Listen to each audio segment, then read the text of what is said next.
President Donald Trump has launched a major combat operation against Iran alongside Israel. President Trump said this was an attempt effectively to topple the Iranian regime, which he said had soaked the earth in blood and guts. There have been reports of multiple strikes across Iran, but particularly in Tehran, hitting government ministries. We understand Ayatollah Khamenei's residence in the capital has been hit, the Ministry of Intelligence, and also an office of Iran's nuclear atomic agency. Iran has immediately struck back, both faster and more broadly than last year in the wake of the US Midnight Hammer. Midnight Hammer was a joint US and Israeli operation to try and destroy Iran's nuclear weapons program. This operation, codenamed Epic Fury by the United States, much bigger. Iran's response also much bigger. There have been explosions reported over Jerusalem as Iran fires missiles at Israel, and just coming in, reports of explosions in Bahrain, reportedly targeting a US naval base home to the US Fifth Fleet. But that is of particular concern to the United Kingdom because the Royal Navy shares that facility or has an adjacent naval facility. There are no reports yet of any casualties. The British government has confirmed that it was not involved in the strikes this morning and said that the forward basing of military assets both to Qatar and to Cyprus were for defensive purposes only. Prime Minister Keir Starmer is due to hold an emergency Cobra meeting this afternoon, but the British government said hopes that this conflict will not escalate further. It said its first concern was for British nationals who may be endangered by this unfolding conflict, but stressed that the UK was not involved. Reports out of Israel, though, suggesting that this planning was conducted in utmost secrecy. Indeed, Israeli officials trying to go about their normal business almost right up until the point that the operation started as part of a deception plan in case anybody was monitoring them to get indicators of what was about to happen.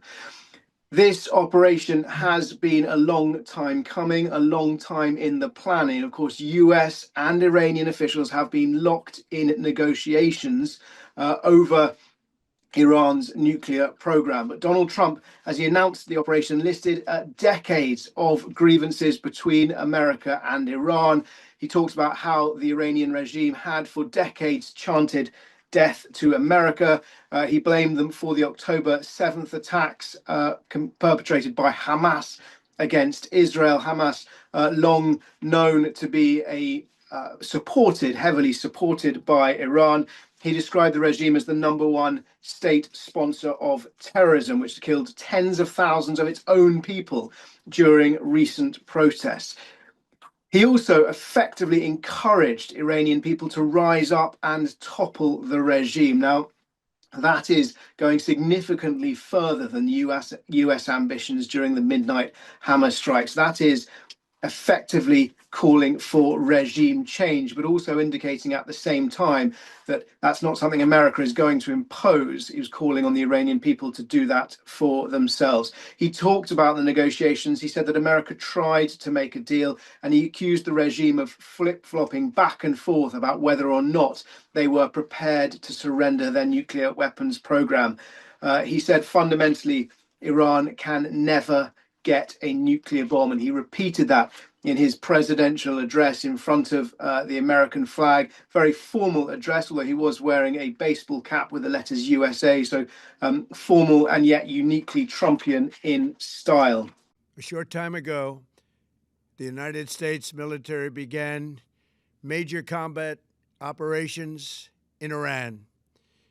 Our objective is to defend the American people by eliminating imminent threats from the Iranian regime, a vicious group of very hard, terrible people. Its menacing activities directly endanger the United States, our troops, our bases overseas, and our allies throughout the world. For 47 years, the Iranian regime has chanted death to America and waged an unending campaign of bloodshed and mass murder, targeting the United States, our troops, and the innocent people in many, many countries. Among the regime's very first acts was to back a violent takeover of the U.S. Embassy in Tehran, holding dozens of American hostages for 444 days. In 1983, Iran's proxies carried out the Marine barracks bombing in Beirut that killed 241 American military personnel.